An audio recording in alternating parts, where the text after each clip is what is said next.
Welcome back, viewers, to the Weekend Digest. Thanks for staying with us. And right now, I have none other than Megan Sylvester with me. Good morning. Good morning. Thank you for having me. You're welcome. Glad you're here. You are the TUCO Education and Research Officer. TUCO, the board governing Calypso in Tobago. Trinbago Unified Calypsonians Organization. Great. Actually, it's a unified organization. Okay. So it is a combination of Trinidad and Tobago. Yes. So your position is for both Trinidad and Tobago? Yes, or it is. Okay. Yes, it is. So it's a board, it's a general council, and what we actually have different positions, and I hold the position of Education and Research Officer. Wonderful. So having held that position, how long have you been there? Just 2 years, actually. 2 years, yes, okay. Yes. So what's going on is Calypso History Month, and you're here to tell us about Calypso History Month. I am. The interesting thing is that we actually have more than a month. It is actually 3 months. So well, it's September, October, and November. Okay. And this is an annual event? It is actually, but it's just growing and growing from strength to strength. And this is why it's now 3 months. We actually had a media launch on the 13th of September. Okay. And 2 days ago, we had our Thanksgiving service, which is how we actually start off. Tell me about the launch and the service. Where would our viewers have seen or heard about it? Right. Well, it would have been at the VIP lounge at the Queen's Park Savannah. Okay. And interestingly, what we like to do with the media launch is not only invite the media, but also invite schools. We like to get the students from the surrounding schools to be there. Of course, a lot of young people, we're interested in taking Calypso to the next level. So it's important for us to have young people there in the audience. We have some performances, and we also give a strategic overview of our plans for Calypso History Month and that media launch. Okay. And this has been happening for how long? Actually, this is our 25th year. Wow. TUCO is celebrating its 25th anniversary. I see. And when is the actual anniversary? Later on in October. In October. Because, that is the culmination of our activities. All right. So you mentioned, and I want to get more into the details about the activities, but you mentioned that, of course, you're looking to garner the interest of the youth. Yes. How is that coming across? Are you finding that they are receptive to entering into the field of Calypso as a career choice or even as a pastime?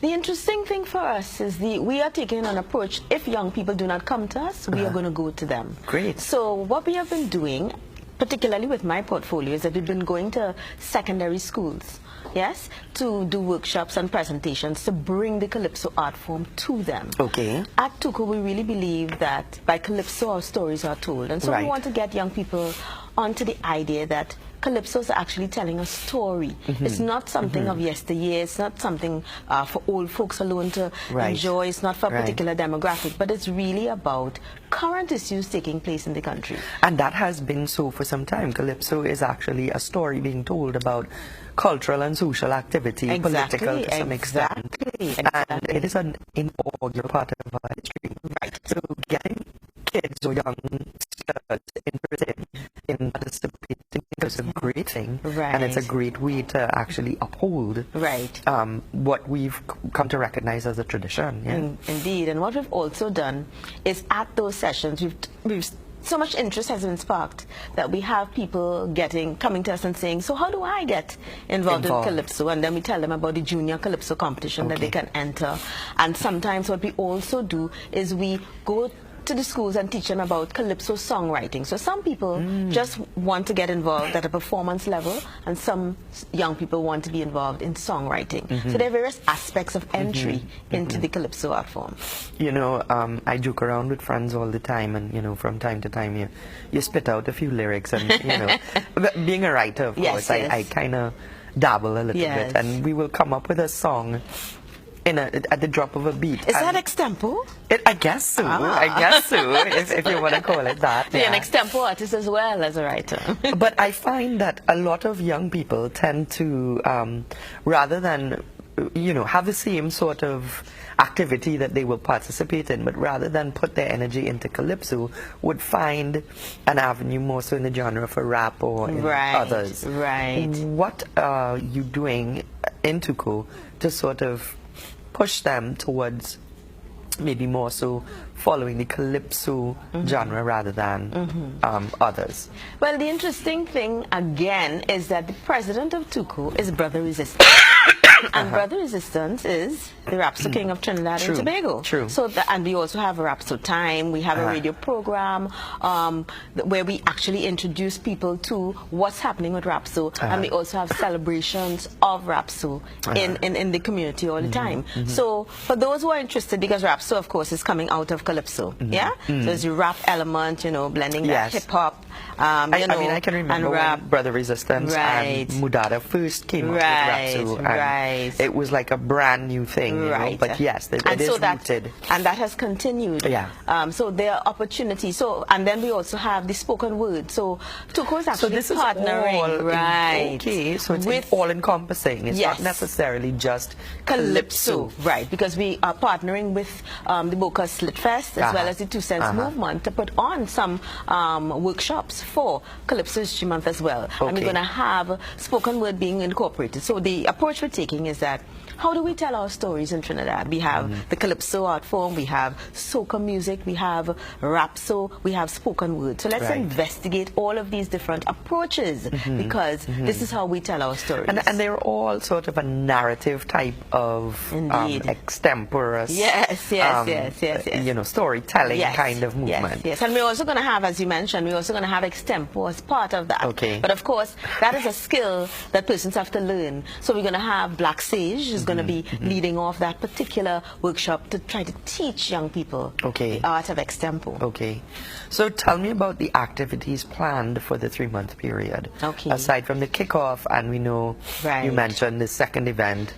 So what else is planned for the next 3 months? Well, we have a series of events which are going to involve reaching out, outreach projects, where we're going out to various communities, as I said. In particular, for my portfolio, I'm going to be going to schools. And that is really, we're trying to target is in our zone. So we have the East Zone, the North Zone, the South Central Zone, and we also have Tobago. So this is why I am here. Because yesterday, in particular, I was at the Signal Hill Secondary, and I did an hour-long presentation looking at calypsos from emancipation to independence to being a republic, with the theme of freedom. So we're also taking the approach to look at themed calypsos, so that we thought that would be a better way to introduce the concept. And it probably is, to keep it sort of contained in one particular subject area. And how has the reception been for that? Oh, it was really a fantastic. We've spoken to the Form 5s and the Form 6s who are doing, you know, their studies looking at Caribbean issues, and it was generated a lot of questions and a lot of interest.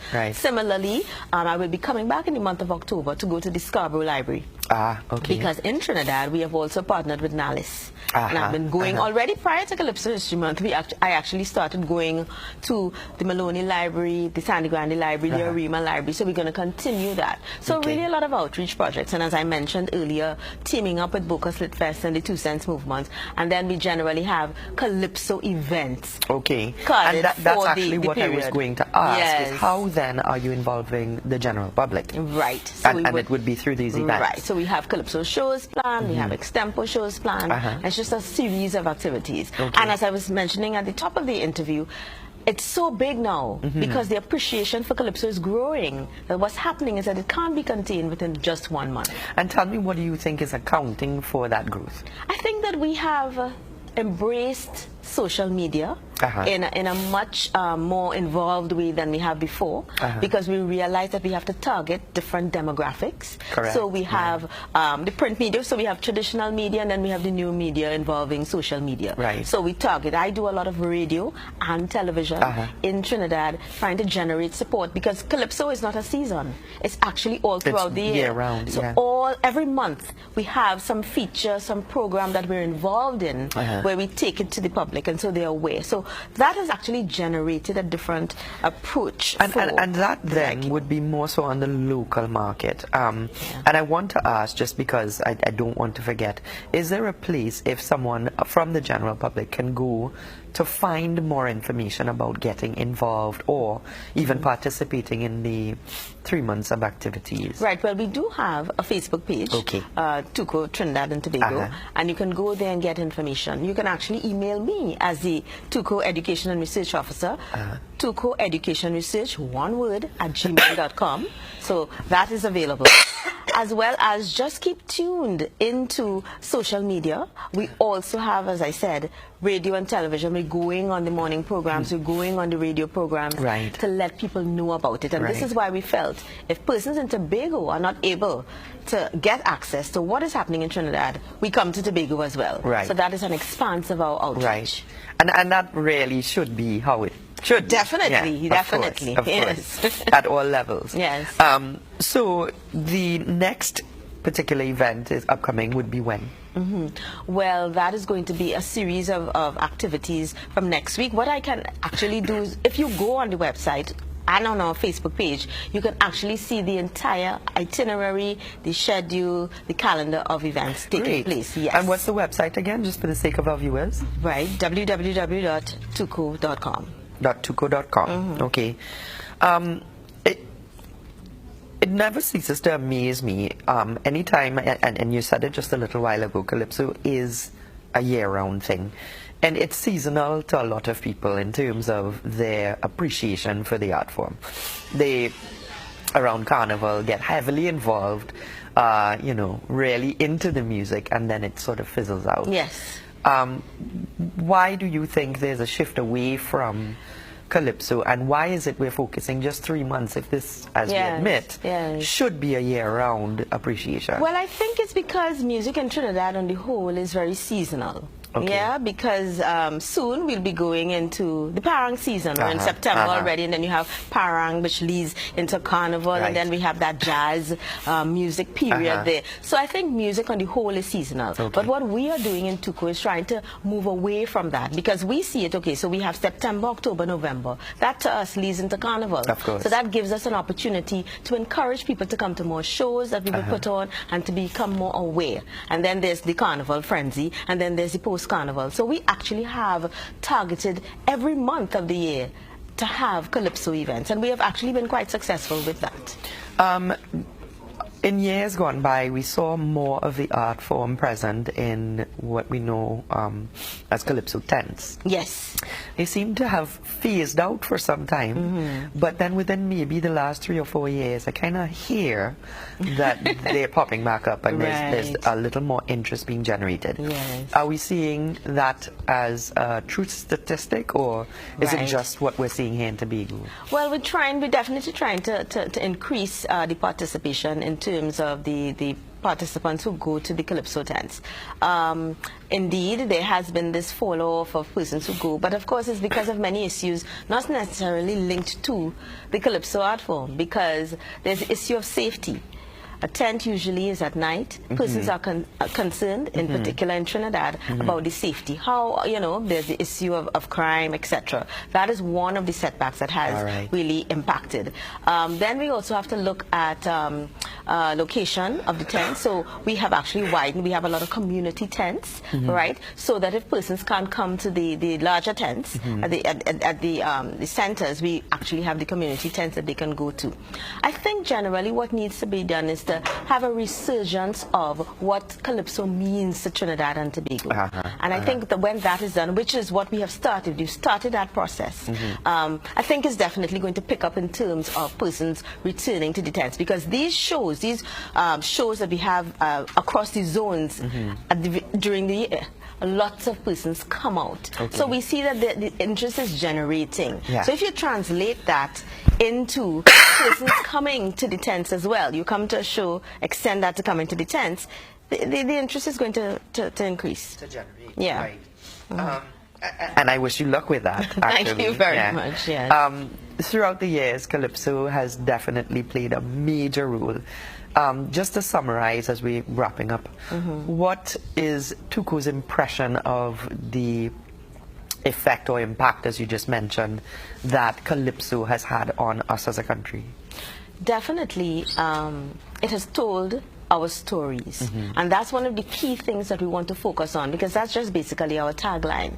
And how do we tell our stories? There is political commentary, there's social commentary, there's humor. So all of these various issues that are taking place. And again, partnering. What we have sought to do in TUCO is to partner with various stakeholders within the entertainment fraternity. Right. And so that is how we've received that buy-in from a larger segment of the population, as opposed to going it alone. And that has really generated this new thrust and this new approach to bringing Calypso to Trinidad and Tobago. And that, I would assume, on the Tobago side would tie in greatly to the tourism thrust that we're pushing. And we're trying to hopefully incorporate some events like this over the next 3 months. We have Blue Food coming up. Perhaps, you know, we would see more visitors to the island and give them more exposure to it, Great. What we're also doing, I should mention, is that we're also involved in a lot of education and training.